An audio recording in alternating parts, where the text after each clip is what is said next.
Hello everyone, good morning all of you. स्वागत है आपका संस्कार उच्च माध्यमिक विद्यालय बढ़ाव के ऑनलाइन क्लासेस में। और मैं गुरु राकेश पेश हूं आपके सामने नई वीडियो के साथ। विद्यार्थियों, हमने पिछले वीडियो में बेसिक्स ऑफ जो बायोलॉजी थे, उस बेसिक्स ऑफ बायोलॉजी के अंदर कुछ ऐसे टॉपिक्स की बात की, ऐसे बेसिक जो नॉलेज है हमने वो ग्रहण किया कि बायोलॉजी के अंदर हम रिप्रेजेंट क्या करेंगे, हमारे सामने क्या प्रेजेंट होने वाला है और हम उसको फेस किस तरीके से करें, हम उसका बेस किस तरीके से रखेंगे, किस तरीके से हम उसको समझेंगे। वो चीजें हमने पिछली कुछ वीडियो जो थी उन वीडियोस के अंदर हमने उनका अध्ययन किया है। आज के इस वीडियो के अंदर हम उस लिविंग सेल की बात करेंगे जो एक प्लांट के अंदर भी पाई जाती है और एनिमल के अंदर भी पाई जाती है। क्योंकि विद्यार्थियों, आप पिछले वीडियो को अगर देखें तो पिछले वीडियो में हमने ये डिस्कशन किया था कि ऐसे कौन से कैरेक्टरिस्टिक्स हैं जिनके बेसिस पर हम एनिमल यानी एनिमल और प्लांट के अंदर जो लिविंग सेल है, यानी किसको हम लिविंग कहें, किसको हम नॉन लिविंग कहें, इनके कैरेक्टर्स हम पिछले वीडियो के अंदर देख चुके हैं।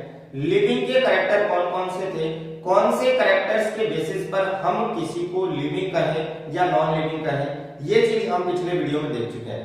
अब हमने ये चीज तो देख ली कि हम लिविंग किसके कारण कहेंगे या हम लिविंग किसको कहेंगे, ये चीज तो हम देख चुके हैं। एक क्राइटेरिया हमने डिसाइड कर लिया है, एक हमने कैरेक्टर्स ऐसे डिसाइड कर लिए हैं कि अगर ये कैरेक्टर उसके अंदर रिप्रेजेंट हो रहे हैं या एक साथ एक सेल के अंदर या उस बॉडी के अंदर मिल रहे हैं हमें, तो हम उसको लिविंग कह सकते हैं, अन्यथा हम उसको क्या कहेंगे, नॉन लिविंग कहेंगे। लेकिन हमारे सामने एक चीज ये आई कि चलो हम लिविंग के बारे में तो हमने समझ लिया कि लिविंग हम किसको कहें, लेकिन अब प्लांट भी लिविंग है और एनिमल भी लिविंग है। एनिमल्स की अगर मैं बात करूं तो छोटी से छोटी चींटी ले लो या बड़े से बड़ा हाथी ले लो, या आप अपने आप को शामिल करो, आप भी एनिमल्स की कैटेगरी के अंदर ही आते हैं, आप एक जंतु हैं, तो आप भी सजीव हैं। और एक तरफ जो प्लांट है, जो घास है या पादप है, फसली पादप है या बड़े जो वृक्ष है, वो भी लिविंग की कैटेगरी में आते हैं। तो क्या इन दोनों के अंदर भी कोई डिफरेंस है या फिर ये दोनों भी सेम ही है? भाई लिविंग तो है, ये तो हमें पता है कि दोनों के दोनों लिविंग है, लेकिन क्या इन दोनों के अंदर कुछ ऐसे कैरेक्टरिस्टिक्स हैं जिनके बेसिस पर हम इन दोनों को अलग अलग कैटेगरी में कैटेगराइज कर सकें, हम इनको अलग अलग बांट सकें? क्या ऐसे कुछ कैरेक्टर्स इनके अंदर रिप्रेजेंट होते हैं? तो विद्यार्थियों, हम आज इन प्लांट और एनिमल सेल के बीच में जो डिफरेंस है या इनके जो कैरेक्टरिस्टिक्स है, हम उन्हीं की आज डिस्कशन करेंगे जो हमारे सामने है। मैंने यहाँ दो डायग्राम बना रखे हैं। एक तो मैंने बना रखा है यहाँ पे एनिमल सेल का, एक मैंने यहाँ डायग्राम बना रखा है प्लांट सेल का। मोस्टली स्टूडेंट्स, आपने ये पहले भी थोड़ा बहुत पढ़ा होगा कि एक एनिमल सेल और प्लांट सेल के अंदर डिफरेंस क्या होता है। आज हम थोड़ा सा ब्रॉड और थोड़ा सा डीपली और चर्चा करते हैं। मैं आपको कुछ क्वेश्चन ऐसे भी बताऊंगा कि आप उस क्वेश्चन को देखते ही आपके मुंह से आपका रिप्लाई निकल तो जाएगा, लेकिन जब बाकी के ऑप्शन आप देखेंगे तो आप वहां थोड़ा सा सस्पेंस में पड़ जाएंगे, आपको वहां थोड़ा सा सोचना पड़ेगा कि मैं अब इस क्वेश्चन का जवाब क्या दूं। तो विद्यार्थियों, कंटिन्यूअसली वीडियो को देखते रहिए। आज के अपने टॉपिक के अंदर हम एनिमल और प्लांट सेल के अंदर डिफरेंस करने वाले हैं। सबसे फर्स्ट तो हम यहां लेंगे कैरेक्टर्स, सेकंड हम यहां बात करेंगे कि वो कैरेक्टर प्लांट सेल के अंदर है या नहीं है, प्लांट सेल, एंड देन हम चर्चा करेंगे या डिस्कस करेंगे एनिमल सेल की। यहां हम पॉइंट टू पॉइंट बात करते हैं। सबसे पहले तो हमें लेने हैं लक्षण कि हम किस कैरेक्टर के बेसिस पर हम डिफरेंस करना चाहते हैं दोनों के अंदर, कि कौन सा कैरेक्टर हम ले रहे हैं, उस कैरेक्टर के अनुसार क्या वो कैरेक्टर प्लांट सेल में है या नहीं है। तो सबसे पहले तो हम इस डायग्राम को थोड़ा सा समझते हैं।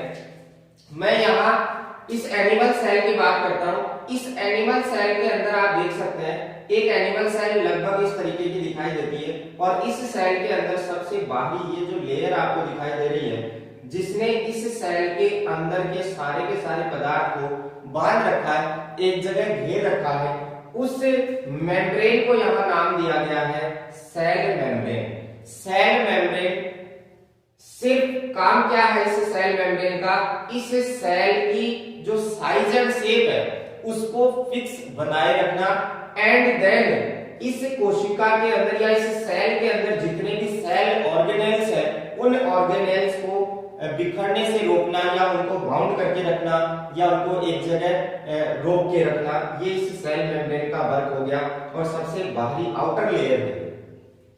जबकि अगर हम एक प्लांट सेल की बात करें तो यहाँ इस प्लांट सेल में आप देख रहे होंगे एक लेयर तो ये अंदर की तरफ है और एक लेयर ये बाहर की तरफ है।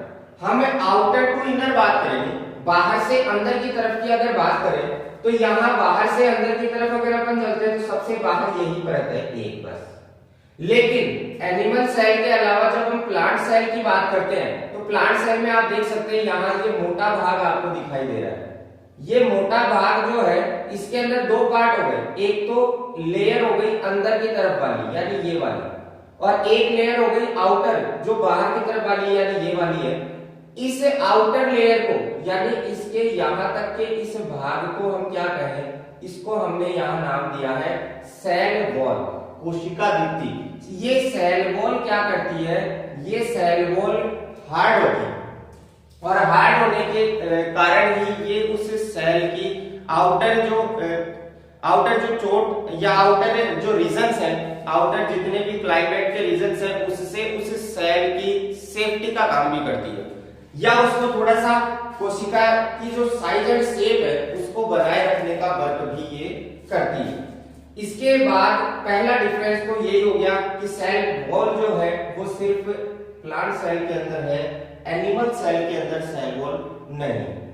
सेकेंड हम बात करते हैं, यहां मैंने न्यूक्लियस, किसी भी सेल की अगर बात आती है तो सेल की जितनी भी मैकेनिज्म है या जितनी भी उस सेल की रिएक्शंस है जो उस सेल के अंदर होनी है, उन सेल्स की रिएक्शन की या उनकी सेल्स की जो एक्टिविटीज है उन एक्टिविटीज का कंट्रोल करने के लिए एक ऑर्गेनेल पाया जाता है और वो ऑर्गेनेल क्या है, वो ऑर्गेनेल है न्यूक्लियस, यानी उस सेल का न्यूक्लियस जिसको हम केंद्र कह रहे हैं। इस कोशिका का ये केंद्रक ही इस कोशिका के अंदर होने वाली सारी की सारी क्रियाओं का कंट्रोल करता है, यानी सेल की टोटल एक्शन कंट्रोल होती है किसके कारण, सिर्फ न्यूक्लियस के कारण, यानी न्यूक्लियस ही उन सारी क्रियाओं को कंट्रोल करता है। तो एनिमल सेल के अंदर आप देख सकते हैं न्यूक्लियस की जो पोजीशन है वो कहां है, एकदम मिड पार्ट के अंदर है। लेकिन एनिमल सेल के अलावा जब प्लांट सेल की बात आती है तो प्लांट सेल में आप देख सकते हैं ये जो न्यूक्लियस है वो कहां है, कॉर्नर पे, या हम कह सकते हैं कि थोड़ा सा ये परिधि की ओर आ जाता है या सेंटर पार्ट में नहीं है, सेंटर से थोड़ा सा खिसक जाता है और थोड़ा सा परिधीय भाग की तरफ या हम कह सकते हैं लेटरल पार्ट की तरफ आ जाता है, पार्श्वीय भागों के अंदर चला जाता है। इसके बाद नेक्स्ट में बात करूं सेंट्रोसोम की, तो ये सेंट्रोसोम जो है आप देख सकते हैं सिर्फ एनिमल सेल के अंदर तो सेंट्रोसोम क्या है, प्रेजेंट है, लेकिन प्लांट सेल में सेंट्रोसोम टाइप का कोई ऑर्गेनेल नहीं पाया जाता। इसके अलावा अगर अदर बात करें साइटोप्लाज्म सेल के अंदर जितना भी लिक्विड फॉर्म के अंदर प्लाज्म होता है उसको हम क्या कहते हैं, साइटोप्लाज्म कह रहे हैं। वो साइटोप्लाज्म हर सेल के अंदर उपस्थित होता है, चाहे वो एनिमल सेल हो चाहे वो प्लांट सेल हो। राइबोसोम की बात करें तो राइबोसोम के टाइप्स अलग अलग है जो अवेलेबल होती हैं अलग अलग सेल्स के अंदर, 70s 80s वो अलग अलग रिप्रेजेंट हो सकती है।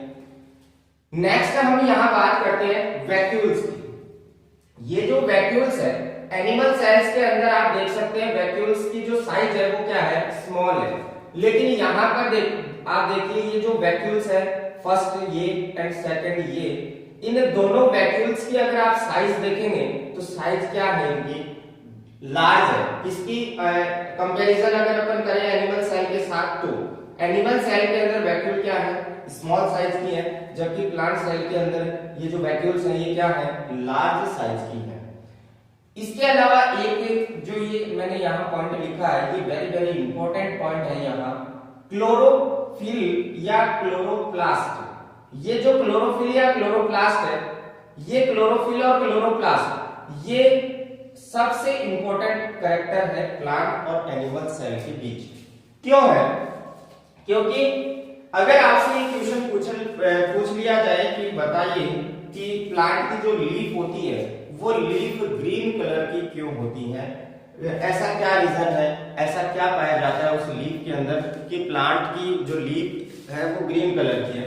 तो यहां आप इसको पहले समझ लें। क्वेश्चन है लीफ कलर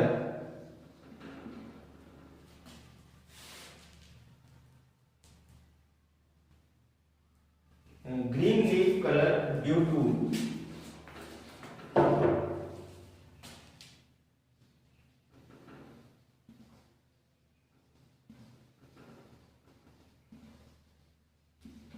अब यहां आपको ऑप्शन दे दिया गया क्लोरोप्लास्ट, सेकंड ऑप्शन दे दिया गया क्लोरोफिल, थर्ड ऑप्शन आपको दे दिया गया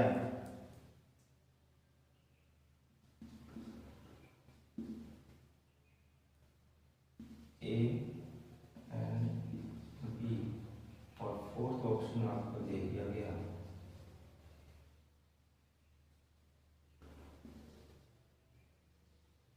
ओनली ए। अब यहां मैं आपको कुछ चीजें पहले क्लियर कर दूं। जो आपने पिछली कक्षाओं के अंदर स्टडी की है उसमें आपको प्लेस्मिड के बारे में आपने पढ़ा होगा, लवक के बारे में आपने पढ़ा होगा। उस लवक को कलर की उपस्थिति के बेसिस के ऊपर डिवाइड किया गया था 3 प्रकार के अंदर, और उसी 3 प्रकार के अंदर जिस लवक के अंदर ग्रीन कलर रिप्रेजेंट था या ग्रीन कलर प्रेजेंट था, हम उसको क्या कह रहे थे? क्लोरोफिल या क्लोरोप्लास्ट कह रहे थे। अब यहां पर देखो 2 वर्ड और है, आप इनको थोड़ा सा डिनोट करें, थोड़ा सा ध्यान दें इनके ऊपर। दो जो ये ग्रीन कलर की लीफ होने का जो रीजन माना गया है कि क्या रीजन है कि पत्तियों का जो कलर है वो ग्रीन होता है, उसके लिए देखो एक तो क्लोरोफिल, क्लोरोप्लास्ट, पर्णहरित और हरित लवक, ये चारों के चारों जो नाम मैंने आपके सामने रिप्रेजेंट किए हैं वो चारों के चारों नाम उस लीफ के ग्रीन कलर होने का रीजन माने गए। यहां पर मैंने सिर्फ आपको ये नाम इस तरीके से डिनोट किए कि आप उस चीज को क्लियर कर पाए। Green leaf colour due to, green leaf colour किसके रीजन होता है या किसके कारण से होता है? क्लोरोप्लास्ट के कारण होता है, क्लोरोफिल के कारण, इसके कारण भी होता है। तो ऑप्शन हमारा ए एंड बी दोनों सही है। ओनली ए गलत है। क्यों है? क्योंकि क्लोरोफिल भी वही चीज है, हरित लवक भी वही चीज है, पर्णहरित भी वही चीज है, क्लोरोप्लास्ट भी वही चीज है, यानी इनकी इंग्लिश टर्मिनोलॉजी है। तो आपको ये चीज भी ध्यान रखनी है। नॉर्मल सा क्वेश्चन आ जाता है, आपको सस्पेंस नहीं रखना है, कंफ्यूजन क्रिएट नहीं करना है, आपको ये डायरेक्ट याद रखना है। पर्णहरित, हरित लवक, क्लोरोफिल, क्लोरोप्लास्ट, ये चारों के चारों नाम एक ही चीज को डिनोट कर रहे हैं कि पत्तियों का कलर कैसा हो? ग्रीन रंग का हो। और पत्तियों का कलर ग्रीन रंग का होता है इसीलिए उसमें प्लांट्स के अंदर एक मैकेनिज्म या एक एक्शन होती है जिसको हम फोटोसिंथेसिस कहते हैं। फोटोसिंथेसिस की जो मैकेनिज्म है वो किस तरीके से होती है, कहाँ होती है, ये थोड़ी सी डीप चीजें हैं जो हम नेक्स्ट जो अपना टॉपिक आएगा उसके अंदर हम इसके बारे में डिस्कस करेंगे। तो विद्यार्थियों, हमारा आज का जो वीडियो था वो टोटली इसके ऊपर है कि प्लांट सेल और एनिमल सेल में हम डिफरेंस कैसे करें। तो सबसे फर्स्ट कैरेक्टर मैं यहां ले रहा हूं सेल वॉल, कोशिका भित्ति का। तो आप यहां डायग्राम में देख के आसानी से बता सकते हैं कि सेल वॉल प्लांट सेल के अंदर उपस्थित है या नहीं है। तो सेल वॉल प्लांट सेल के अंदर क्या है? उपस्थित है, प्रेजेंट है। और एनिमल सेल के अंदर क्या है? एब्सेंट। क्लियर है ये चीज? सेल वॉल की बात आती है तो सेल वॉल क्या है? ये सेल वॉल सिर्फ और सिर्फ प्लांट सेल का कैरेक्टर है, मेन कैरेक्टर है। इस सेल वॉल के कारण प्लांट सेल की जो मेम्ब्रेन है या अदर जो सेल के ऑर्गेनेल्स है उनको थोड़ी सी सेफ्टी मिलती है, सेफ्टी का कार्य करती है ये सेल वॉल। सेकंड थिंग, अगर मैं सेकंड कैरेक्टर लूं कि हम किस तरीके से प्लांट और एनिमल्स को डिफरेंस करेंगे, तो यहां मैं लेता हूं क्लोरोफिल। अब ये जो क्लोरोफिल है, क्लोरोफिल किसका मेन कैरेक्टर है? यहां आप देख सकते हैं डायग्राम में क्लोरोफिल किसके अंदर है? प्लांट सेल, एनिमल सेल के अंदर क्लोरोफिल है क्या? नहीं है। क्लोरोफिल किसके अंदर है? प्लांट सेल के अंदर है।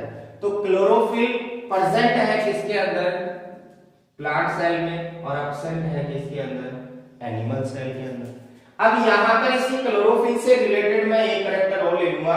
यहां मैं फोटोसिंथेसिस की बात कर रहा हूं।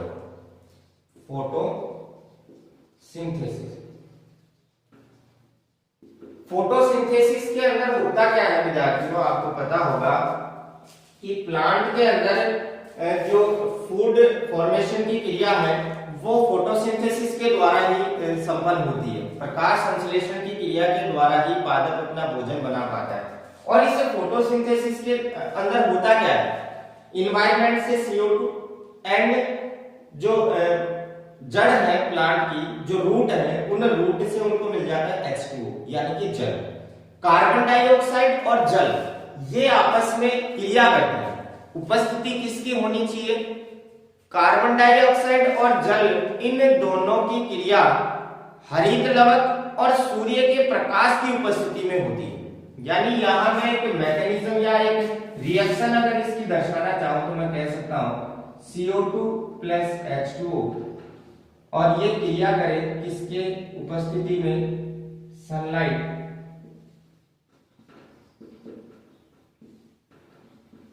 और क्लोरोफिल, इसकी उपस्थिति में जब मैकेनिज्म होगी, क्रिया होगी, तो बनेगा क्या? C6H12O6 plus O2 plus H2। अब यहाँ इसको बैलेंस करना है, तो बैलेंस करने का आपको तरीका पता होगा, केमिस्ट्री में आपने सीखा होगा। यहाँ इस मार्क के या इस एरो के इस साइड में जो जितनी नंबर के अंदर है वो बाद में भी उतनी ही नंबर के अंदर होना चाहिए। जैसे यहाँ कार्बन 6 है, कार्बन 6 है, यहाँ पर ऑक्सीजन 6 × 2 = 12 है, और 12 है ये, इसका मतलब 24 हो गई। 6 यहाँ है, 6 यहाँ, 6 × 2 12 यहाँ हो जाएगी, और 6 यहाँ हो जाएगी। तो 6 12 18 और 6 24 ही O2 थी। यहाँ पर H2 की बात करें तो 12 × 2 24, तो 12 ये रही, और 6 × 2 यानी 12 ये रही, 24 ये रही। यानी इस रिएक्शन को मैं क्या कह सकता हूं? फोटोसिंथेसिस। ये क्या है? फोटोसिंथेसिस है। फोटोसिंथेसिस की क्रिया में भोजन जो बना वो ये बना। जो प्लांट अपने बॉडी के अंदर भोजन बनाता है, सेल्फ जो क्रिएट करता है अपने फूड को, वो बना क्या है? C6H12O6 बनी है, यानी कार्बोहाइड्रेट बनी है, ग्लूकोज या शर्करा हम इसको कह सकते हैं। तो ये फोटोसिंथेसिस की जो क्रिया है ये मोस्टली होती किसके अंदर है? क्लोरोफिल के कारण ये संपन्न होती है। और क्लोरोफिल के कारण का मतलब सीधा सा ये हो गया कि ये फोटोसिंथेसिस होगी कहां? पत्तियों के अंदर होगी, क्योंकि क्लोरोफिल रिप्रेजेंट कहां है? क्लोरोफिल उपस्थित कहां है? पत्तियों के अंदर। पत्तियां हरी हैं क्लोरोफिल के कारण, तो मतलब तो वही हो गया ना कि फोटोसिंथेसिस की जो क्रिया है वो संपन्न कहां होगी? पत्तियों में। पत्तियों के किस भाग के अंदर? क्लोरोफिल में या क्लोरोप्लास्ट के कारण होंगी। अब यहाँ ये फोटोसिंथेसिस अंतर कर देता है अपने आप ही प्लांट सेल और एनिमल सेल के अंदर। तो सबसे पहले तो हम ये कह सकते हैं कि फोटोसिंथेसिस प्लांट सेल के अंदर तो क्या है? प्रेजेंट है, और एनिमल सेल के अंदर क्या है? एब्सेंट है। ये जो फोटोसिंथेसिस की क्रिया है, अब इसके ऊपर जो क्वेश्चन बनते हैं वो मैं आपको बेसिकली बता देता हूँ। 11th क्लास की अगर हम बात कर रहे हैं तो फोटोसिंथेसिस अपन थोड़ा सा ऊपरी लेवल और फिर थोड़ी सी डीप चीजें जो कि आपकी आगे नीट की एग्जाम्स या जो कॉम्पिटिटिव एग्जाम है उनके अंदर काम कैसे आएगा। जैसे फर्स्ट क्वेश्चन तो आपका यही बनता है कि एक नॉर्मल सा क्वेश्चन आ गया कि पादप की पत्तियां हरी क्यों हैं, फिर आपको ऑप्शन में थोड़ा सा उलझाने का वो प्रयास करेगा, वो चारों नाम एक साथ दे देगा। अब आपके जो नाम सुने हुए हैं जैसे हरित लवक, पर्ण हरित, क्लोरोप्लास्ट, क्लोरोफिल, उनमें से जो नाम आपका सुना हुआ है आपका टिक तो उसी के ऊपर जाएगा। बाकी के नाम आपके सुने हुए नहीं है तो आप सोचेंगे कि नहीं ये ऑप्शन तो हो ही नहीं सकता। लेकिन वो चारों के चारों चीजें क्या है? एक ही चीज को दर्शा रही है, वो सारी की सारी जिम्मेदार है किसके लिए, पत्ती के हरे रंग के लिए। दूसरा क्वेश्चन यहाँ ये पुटअप होता है कि ये जो प्रकाश संश्लेषण या फोटोसिंथेसिस की जो क्रिया हो रही है वो प्लांट के किस भाग के, किस पार्ट के अंदर हो रही है, तो वहां पर आपका ऑप्शन आएगा रूट, स्टेम, लीफ, फ्रूट।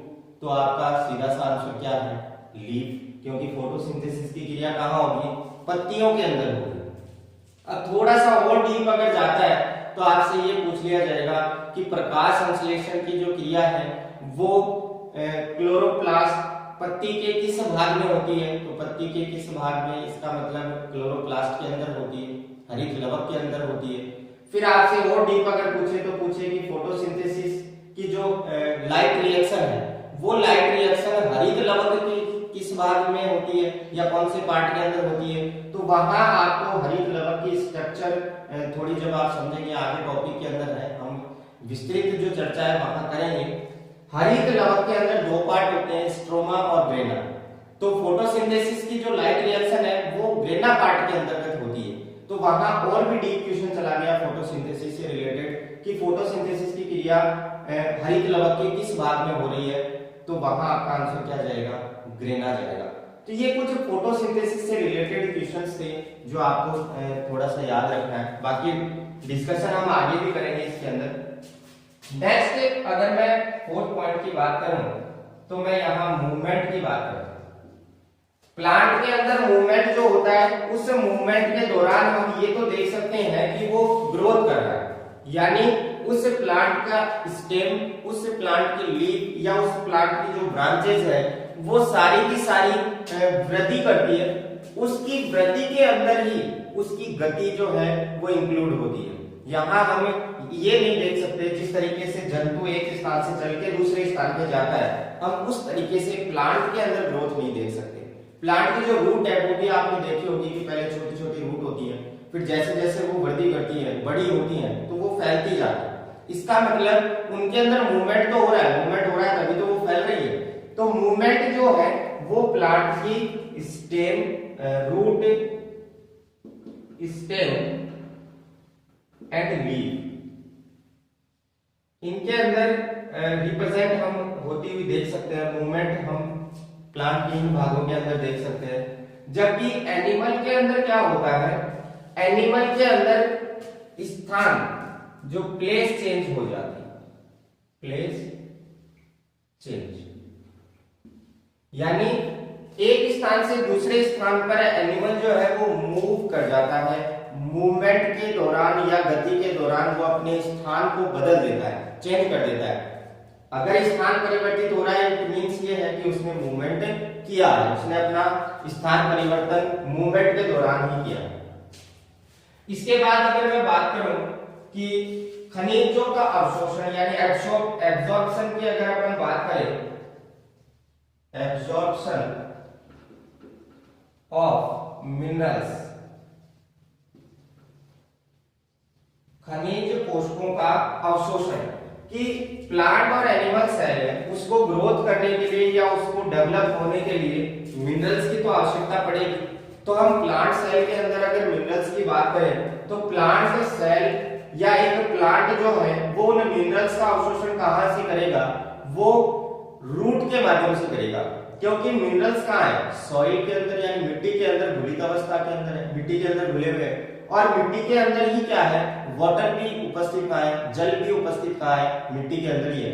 तो जितने भी पोषक पदार्थ या मिनरल्स जो है वो प्लांट पहले क्या करता है, उसको घुलित अवस्था के अंदर लाता है और फिर उसको रूट के माध्यम से क्या करता है, एब्जॉर्ब करता है। तो यहां हम ये कह सकते हैं कि एब्जॉर्प्शन ऑफ जो मिनरल्स है वो रूट के माध्यम से होती है, रूट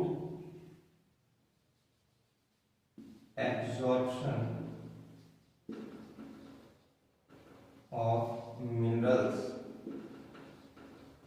बाय रूट। कौन सी स्टेज के अंदर, घुलित अवस्था के अंदर यानी सॉल्युबल स्टेज के अंदर। एट एनिमल की अगर अपन बात करें, solid stage, sorry absorption in solid stage. यानी अवशोषण अगर जंतुओं की बात करें तो वो मोस्टली जो मिनरल्स का अवशोषण करता है वो मिनरल्स का अवशोषण सॉलिड स्टेज के अंदर करता है, जबकि प्लांट्स उसका एब्जॉर्प्शन किस स्टेज में करते हैं, सॉल्युबल स्टेज के अंदर करते हैं। यानी घुलनशील अवस्था के अंदर या घुलित अवस्था के अंदर क्या करते हैं, उसका अवशोषण करते हैं। जल के अंदर पहले वो घुलता है और फिर जड़ के द्वारा क्या कर लिया जाता है, अवशोषित कर लिया जाता है। इसके बाद नेक्स्ट मैं पॉइंट की बात करता हूं यहां सेंट्रोसोम। सेंट्रोसोम, ये जो सेंट्रोसोम है ये एक सेल साइकिल का पार्ट है। जब हम सेल साइकिल के बारे में डिस्कस करेंगे वहां हमारे सामने सेल डिवीजन के दौरान ये सेंट्रोसोम अपनी बहुत ही महत्वपूर्ण भूमिका निभाता है। ये सेंट्रोसोम यहाँ डायग्राम में आप देख सकते हैं, एनिमल सेल के अंदर तो उपस्थित है लेकिन प्लांट सेल के अंदर क्या है, एब्सेंट है। तो सेंट्रोसोम के लिए हम कह सकते हैं यहाँ centrosome present, sorry plant cell के अंदर क्या है, एब्सेंट, और एनिमल सेल के अंदर क्या है, प्रेजेंट। और ये वर्क कहां करेगा, वर्क इन सेल डिवीजन, या मैं कह सकता हूं हेल्पफुल इन सेल डिवीजन। कोशिका विभाजन के समय ये जो सेंट्रोसोम है यानी तारक है वो बहुत ही उपयोगी होता है। पादपों के अंदर की अगर मैं बात करूं, जब सेल डिवीजन होता है तो एक मिड पार्ट के अंदर यानी सेल के अंदर एक मिड पार्ट के अंदर एक लेयर बन जाती है, उस लेयर के कारण उस सेल के अंदर डिवाइडेशन होता है। जबकि एनिमल्स की अगर अपन बात करें तो उनके अंदर एक अंतर्वलन होता है, अंदर की साइड में एक खांच बन जाती है, ग्रूव बन जाती है, और वो ग्रूव जैसे जैसे इंक्रीज होती है आगे की तरफ तो दोनों ग्रूव आपस में क्या हो जाती है, मैच हो जाती है, मिल जाती है, और मिलने के दौरान एक सेल के दो पार्टीशन हो जाते हैं और दो जो डॉटर सेल है वो बन जाती है। तो ये किसकी बात कर ली अपन ने, सेंट्रोसोम की बात कर ली। इसके बाद नेक्स्ट में यहाँ बात करता हूँ 7th नंबर के अंदर वैक्यूल्स की।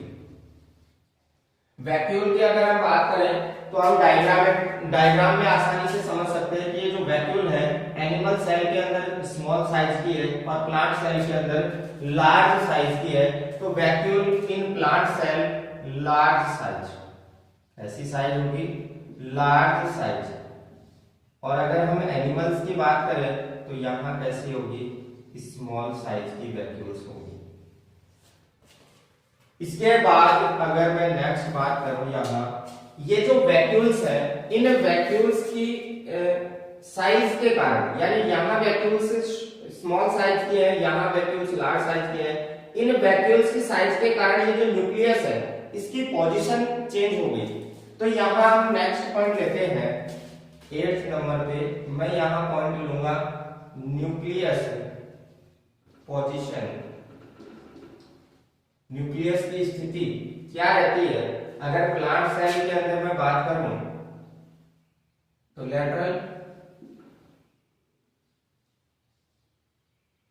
और यहां अगर मैं बात करूं एनिमल सेल की मिडिल या मिड पार्ट।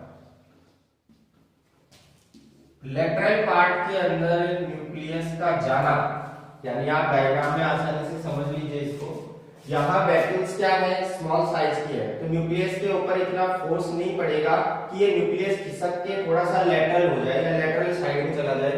लेकिन यहाँ आप देख सकते हैं वैक्यूल्स की साइज क्या है, थोड़ी सी लार्ज है। लार्ज साइज होने के कारण ये वैक्यूल क्या करती है, न्यूक्लियस को थोड़ा सा फोर्स लगाकर यहाँ लेटरल साइड के अंदर भेज देती है, यानी पार्श्वीय भागों के अंदर न्यूक्लियस को भेज देती है। तो प्लांट के अंदर जो न्यूक्लियस होता है वो कहाँ स्थित है, वो है लेटरल पार्ट के अंदर स्थित है, जबकि एनिमल्स के अंदर वो न्यूक्लियस है वो कहाँ स्थित है, वो मिड पार्ट के अंदर स्थित है।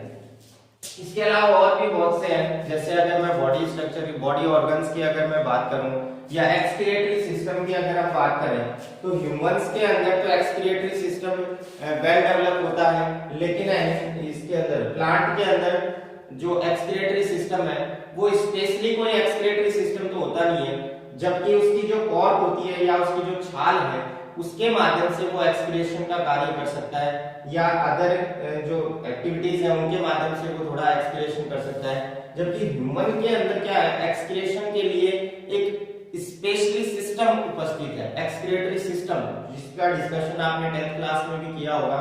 उत्सर्जन तंत्र मनुष्य के अंदर वेल डेवलप होता है।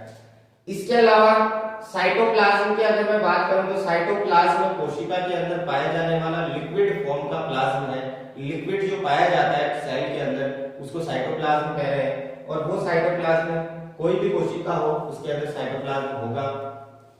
यहाँ एक इंपॉर्टेंट क्वेश्चन आपको ये ध्यान रखना है कि कोई भी सेल होती है, उस सेल के अंदर होने वाली जितनी भी मैकेनिज्म है, उस टोटल मैकेनिज्म का, या मैं कहूं कि उस सेल के अंदर होने वाली टोटल जो रिएक्शंस है, टोटल जो एक्टिविटीज है, उन एक्टिविटीज का कंट्रोल किसके हाथ में होता है? तो उस एक्टिविटी का कंट्रोल होता है न्यूक्लियस के हाथ में।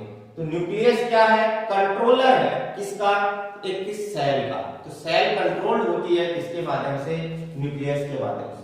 तो विद्यार्थी ये कुछ ऐसे पॉइंट थे जिनके बेसिस पे हम एक प्लांट सेल को और एक एनिमल सेल को डिफरेंशिएट कर सकते हैं, अलग अलग कर सकते हैं। तो उम्मीद करता हूँ आपको ये अंतर जरूर समझ में आए होंगे। कुछ जो क्वेश्चन थे जो किस तरीके से पूछे जा सकते हैं वो भी मैं आपको यहाँ रिप्रेजेंट करके मैंने बता दिया। अगर आपको कोई डाउट हो, कोई चीज ना समझ में आए तो प्लीज कमेंट बॉक्स में जाके कमेंट जरूर कीजिए। उम्मीद करता हूँ आप ये चीज समझे होंगे। धन्यवाद। घर पे रहें, सुरक्षित रहें।